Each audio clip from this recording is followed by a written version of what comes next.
लेकिन आप एक एक मंत्रियों का बयान सुन करके देख लीजिए। जो लोग अग्निपथ योजना का फायदा गिना रहे हैं, ऐसा लग रहा है कि कोई चीज वो बेचने की कोशिश कर रहे हैं। जैसे सेल्समैन की भाषा होती है ना, वाह मेगा बम्पर ऑफर चल रहा है, आपको 20 लाख रुपया भी मिल जाएगा, 4 साल में आप रिटायर भी हो जाएंगे, फिर आपको रिजर्वेशन भी मिल जाएगा। इस भाषा की मानसिकता को समझने का प्रयास कीजिए। ऐसा लगता है कि रेलवे स्टेशन के बाहर कोई चूहा मारने की दवा बेच रहा हो। साहब, आप मंत्री हैं, आप सबसे पहले देश की जनता को यह बताइए कि इस योजना की जरूरत क्या है। हर साल जब 50,000 से ज्यादा भर्तियां और नियमित भर्तियां, जिसमें टीए भी है, डीए भी है, पेंशन भी है, सेंट्रल स्कूल में एडमिशन का भी प्रावधान है, रेलवे का भी टिकट मिलेगा, हवाई जहाज का भी टिकट मिलेगा, और अगर सर्वोच्च बलिदान आप देते हैं, आपको शहादत होती है, तो आपके परिवार का भी ख्याल रखा जाएगा। इन तमाम बातों को छोड़ करके मंत्री कह रहे हैं कि आपको 20 लाख रुपया मिल जाएगा इस उम्र में। यह वही भाषा नहीं है कि प्रधानमंत्री जी बोले थे कि काला धन वापस आ जाएगा तो आपके खाते में 15 लाख रुपया मिल जाएगा। मिल गया क्या 15 लाख रुपया? जिस खाते में 15 लाख रुपया मिलने वाला था ना, उसी खाते में 20 लाख रुपया भी मिलेगा। इस मानसिकता को समझने की जरूरत है, और इसीलिए हम लोग इस योजना की जरूरत पे सवाल उठा रहे हैं। जब देश में एक नियमित भर्ती प्रक्रिया है, 2014 में देश बना है, उससे पहले क्या आर्मी में लोग बहाल नहीं होते थे? क्या हमारे पास जो एक प्रक्रिया नहीं थी, उस प्रक्रिया को खत्म करने का कारण क्या है? तब सरकार के कुछ दावे बताए जा रहे हैं। दावा क्या है? दावा यह है कि हम चाहते हैं कि हमारे देश के नौजवानों को रोजगार मिले। ये तो आप चाह रहे हैं, ये आप वादा भी कर चुके हैं कि हर साल आप 2 करोड़ नौकरी देंगे। उस 2 करोड़ नौकरी को छोड़ करके पीएमओ ने अभी ट्वीट किया कि हम 10 लाख रोजगार देंगे। साहब, अगर आप रोजगार देने के लिए सीरियस होते, 28 लाख पोस्ट जो हैं वो सिर्फ सेंट्रल गवर्नमेंट में रिक्त पड़ा हुआ है, और आप स्टेट गवर्नमेंट में जाकर के देख लीजिए, भर्तियां नहीं की जा रही है। हकीकत क्या है? हकीकत यह है कि ये असली बात देश की जनता से छुपाना चाहते हैं। असली बात क्या है? आप सब लोगों को याद है कि जब नोटबंदी की गई तो यह दावा किया गया कि इसके बाद नक्सलवाद समाप्त हो जाएगा, आतंकवाद समाप्त हो जाएगा। कल ही जो है एक सब इंस्पेक्टर की फिर से टारगेटिंग किलिंग की गई है। नक्सलवाद की घटनाएं हो रही हैं, आतंकवादी घटनाएं लगातार हो रही हैं। अगर नोटबंदी करने के बाद आतंकवाद समाप्त हो जाता तो पुलवामा की घटना कौन करके गया है? कैसे पुलवामा की घटना हुई है? तो ये दावा करते हैं। जब उस दावे का आप पड़ताल करेंगे तो आपके ऊपर ही आरोप लगाना शुरू कर देंगे। एक व्हाट्सएप मैसेज घूम रहा है जिसमें कहा जा रहा है कि जिस भी योजना का कांग्रेस विरोध कर रही हो, ऐसा आप मान लीजिए कि वो योजना सही है। कांग्रेस के विरोध करने से आप चलते हैं? आप सत्ता में बैठे हुए मोदी जी, आपके ऊपर देश की जनता ने भरोसा किया है।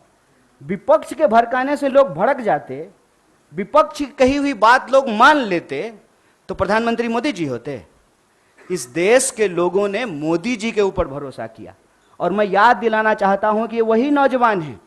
ये उस वक्त हिंसा नहीं किए जब इनके माँ बाप हजारों किलोमीटर पैदल चल करके अपने घर गए।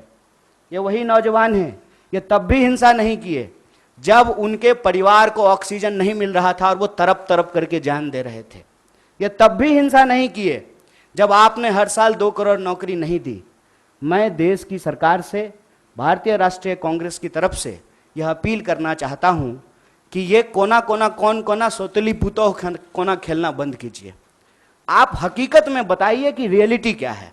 क्या आपने विपक्ष को पूछा? आपने विपक्ष को पूछा कि हम कोई योजना ला रहे हैं? आपने कोई पार्लियामेंट्री कमेटी की मीटिंग की? या आपने नौजवानों को पूछा कि हम आपका भलाई करना चाहते हैं किसानों की तरह, और नौजवान कहते हैं कि हमको ये भलाई नहीं चाहिए? इस मनोदशा को समझिए साहब।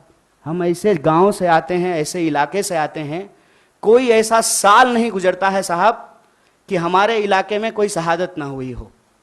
हमारे इलाके में लोगों के पास महज नौकरी नहीं है सेना, हम जानते हैं इस बात को। जब किसी परिवार में किसी बच्चे को सेना की नौकरी मिलती है, पूरे इलाके में उनका सम्मान होता है। और दुख के साथ साथ जब एक पार्थिव शरीर गांव आता है, आंखों में आंसू होने के बावजूद उस इलाके का सीना गर्व से चौड़ा हो जाता है कि हमारे बच्चे ने जो है देश के लिए सर्वोच्च सम्मान दिया है। सेना का सवाल देश की सुरक्षा का सवाल है, आप इसको मजाक मत बनाइए। और एक बात हमारे साथी भी कह रहे हैं, आप तमाम मीडिया लोग भी इसको बोल रहे हैं कि उसमें से 25% लोगों को, साहब 25% नहीं, अप टू 25%, ध्यान रखिएगा, यह है सेल्समैन मेगा बम्पर ऑफर की मानसिकता। अप टू 25% क्या होता है, मतलब 25% की भी गारंटी नहीं है। यह मत समझिए आप कि उसमें से एक को दे ही देंगे नौकरी, बहुत चालाकी से टर्म्स एंड कंडीशन लिख दिया है, अप टू 25%। और इसमें यह कितना गंभीर है, इस गंभीरता का आप अंदाजा लगाइए कि अभी आए हुए 3 दिन हुए हैं घोषणा किए हुए, 2 मेजर अमेंडमेंट हो चुका है, और जो फायदा गिनाए जा रहे हैं वो फायदा तो पहले से है। सेना में, आर्म फोर्सेस में, पैरामिलिट्री में भर्ती होने की मैक्सिमम आयु 25 वर्ष है। 25 वर्ष से ज्यादा में तो आप बहाल ही नहीं हो सकते हैं। उसके बाद अलग अलग रैंक पे आप कितना समय तक सेवा देंगे वो पहले से निर्धारित है। और जो लोग आर्मी की नौकरी समाप्त करके, सेवा समाप्त करके आते हैं, उनको अन्य जगहों पे सुविधाएं दी जाती है। भूतपूर्व सैनिकों को सुविधाएं दी जाती है, भूतपूर्व सैनिकों के परिवारों को सुविधाएं दी जाती है। और आप में से बहुत सारे लोग, मैं बहुत साधारण बात करता हूं, मुझे लंबी चौड़ी बात करनी नहीं आती है, क्योंकि कहते हैं जाके पैर न फटे विवाई, वो का जाने पीड़ पड़ाई। हमको पता है कि आर्मी में कौन लोग जाते हैं। गृह मंत्री का बेटा आर्मी में नहीं जाएगा, वो बीसीसीआई का सेक्रेटरी बनेगा। हमको पता है कि वहां पे सेवा करने वाले कौन लोग होते हैं, गरीब किसान मजदूर के बच्चे होते हैं। कोई नेता का बाल बच्चा आर्मी में नहीं जाता है। जाता है, प्रधानमंत्री भी जाते हैं फोटो खिंचवाने के लिए। फोटो खिंचवाने के लिए वर्दी पहनना एक बात होता है, देश की भक्ति के लिए, सर्वोच्च सम्मान के लिए वर्दी पहनना दूसरी बात होती है। दीपावली में जाकर के मिठाई बांट देंगे, उसके बाद आकर के अग्निपथ योजना ला करके देश की जवानों का दिवाला निकाल देंगे। अग्निपथ योजना इस देश के नौजवानों को अग्नि में झोंकने की योजना है। इस योजना को सरकार को तुरंत वापस लेना चाहिए। और ये जो लॉलीपॉप वाली भाषा है ना, इस लॉलीपॉप की भाषाओं को बंद करना चाहिए। और जहां तक बिहार में हिंसा का सवाल है, सीधा सा एक कारण समझ लीजिए, ये नौजवान ना किसी के द्वारा लाए गए हैं, ना किसी के द्वारा बुलाए गए हैं। आप तमाम प्रबुद्ध पत्रकार यहां बैठे हुए हैं, कोई ऑर्गेनाइज्ड आंदोलन होता है, उसका स्वरूप अलग होता है। हम लोग 3 दिन से नहीं डिटेन हो रहे हैं यहाँ पे, हमारा ऑफिस छावनी नहीं बना हुआ है। हम लोग आते हैं, पुलिस पकड़ करके हमको ले जाती है, कोई हिंसा नहीं होती है, कुछ भी नहीं होता है। उसमें हिंसा क्यों हुआ है? क्योंकि वहां नौजवानों का सब्र जो है पानी सर से ऊपर चला गया है। और एक बात और जान लीजिए, जो हमारा बेरोजगारी दर है देश का, बिहार का बेरोजगारी दर डबल है साहब। जहां के मजदूर, बिहार का मजदूर जाता है ना हरियाणा और पंजाब में धान काटने के लिए, बिहार के ही लोग आते हैं ना दिल्ली में काम करने के लिए, बिहार के ही लोग जाते हैं ना महाराष्ट्र में काम करने के लिए। जहां एम्प्लॉयमेंट नहीं है वहां के लोग ऑलरेडी विस्थापित होते हैं। ये जो बच्चे हैं ये उस उम्मीद में अपने गांव में रह रहे हैं, दौड़ रहे हैं जाड़ा गर्मी बरसात, सड़कों पे, मैदानों में, रेत पे, कि इनको किसी दिन सेना में सेवा देने का मौका मिलेगा। ये मौका इनसे जब छीना जा रहा है तो इनका सब्र टूट गया है। लेकिन मैं इन तमाम नौजवानों से भी एक अपील करना चाहता हूं, दोस्त, हम किसान के बच्चे हैं और हमारे माँ बाप ने इस सरकार को झुकाया है, इस सरकार को बताया है कि ये देश गांधी का देश है और गांधी के देश में सत्य और अहिंसा से ही कोई लड़ाई जीती जा सकती है। इसीलिए भारतीय राष्ट्रीय कांग्रेस की तरफ से इस आंदोलन का पूर्णतः समर्थन करते हुए सरकार से यह अपील करते हैं कि इसको वापस लीजिए और नौजवानों से अपील करते हैं कि देश की संपत्ति को मत जलाइए, मत जलाइए, क्योंकि कल को आपको वही संपत्ति इसी प्रधानमंत्री से बचाना भी है। क्योंकि देश की संपत्ति ये दोस्त को बेचने वाले हैं, ये हमारे आपके टैक्स के पैसे की संपत्ति है, इसकी रक्षा कीजिए, सत्य और अहिंसा के रास्ते पे चलिए। और किसानों ने 700 लोगों की शहादत देने के बाद 1 साल से ज्यादा आंदोलन चलाया, शांतिपूर्ण तरीके से चलाया, तमाम तरह के आरोप लगाए गए, जैसे आज आपके आंदोलन को कहते हैं उपद्रवी, तोड़ फोड़ करने वाले, हिंसा करने वाले, ये कहां से आ गए, कैसे आ गए, कौन है इसके लिए जिम्मेवार? और विपक्ष के माथे पर मत खेलिए। विपक्ष की बात जनता अगर सुन रही होती तो आप देश के प्रधानमंत्री नहीं होते। इसलिए प्रधानमंत्री होने के चलते मैं आपसे अपील करता हूं कि इस योजना को आप वापस लीजिए। मीडिया रिपोर्टिंग में और कई जगह इस बात को बार बार हाईलाइट किया जाता है कि बिहार में आंदोलन हो रहा है। एक्चुअली एक डिजाइन है। किसान आंदोलन के दौरान भी आपने देखा होगा कि नहीं नहीं कुछ मुट्ठी भर किसान हैं वो हरियाणा और पंजाब के। अगर मुट्ठी भर थे तो वापस क्यों लिया? और अगर सिर्फ बिहार का मसला है तो नागपुर से लोग जो है पैदल क्यों आ रहे हैं दिल्ली की तरफ? तेलंगाना में घटना हुई, झारखंड में हुआ, राजस्थान में हुआ। तो ये एक देशव्यापी सवाल है। ऐसा नहीं है कि किसी एक राज्य से ही लोग सेना में भर्ती होते हैं, हर राज्य से होते हैं। बिहार का जहां तक मसला है, मैंने आपको कहा कि राष्ट्रीय बेरोजगारी दर से बिहार की बेरोजगारी दर दोगुनी है और वहां पे काम के लिए विस्थापन करना, दूसरे राज्यों में काम करना, ये दशकों से ये समस्या चली आ रही है। मैं मौजूदा सरकार को जिम्मेवार नहीं ठहरा रहा।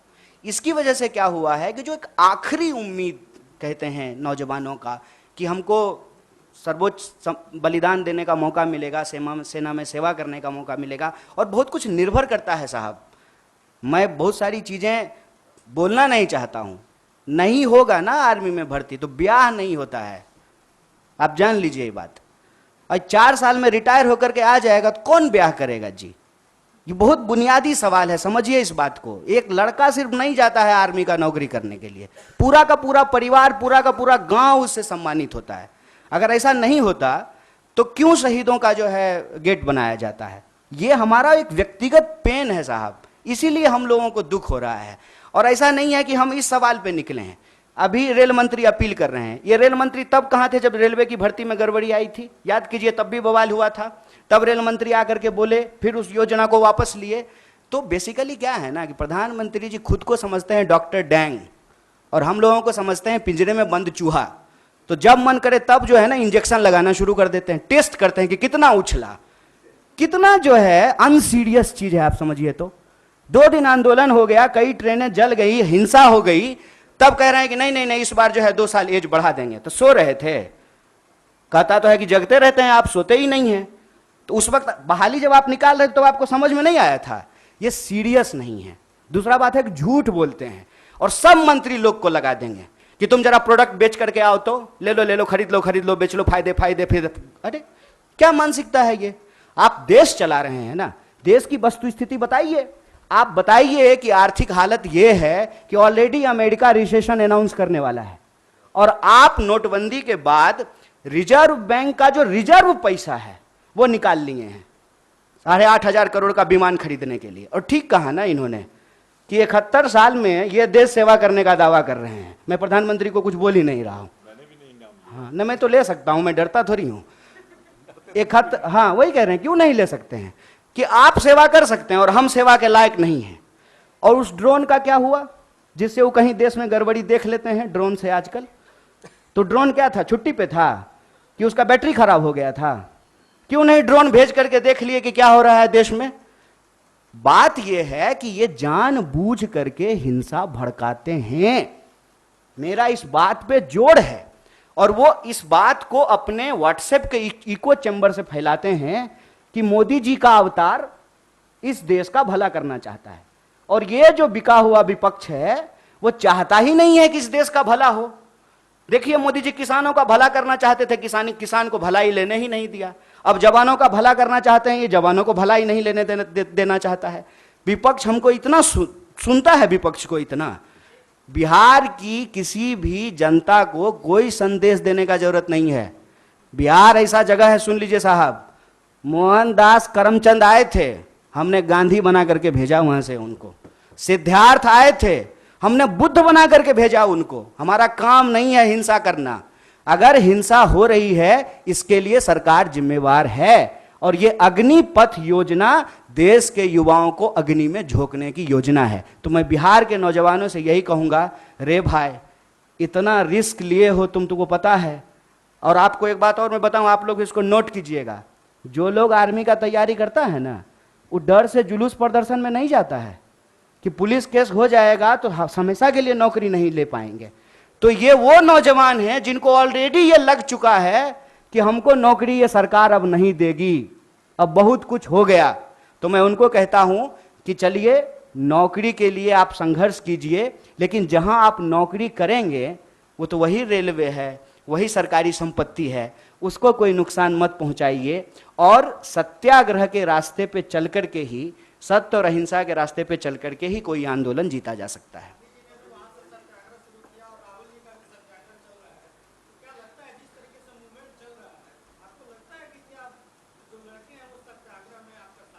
देखिए, हम ज्योतिषी तो नहीं हैं और ये किसी को नहीं लग रहा था कि किसान आंदोलन के बाद जो है कृषि बिल वापस होगा।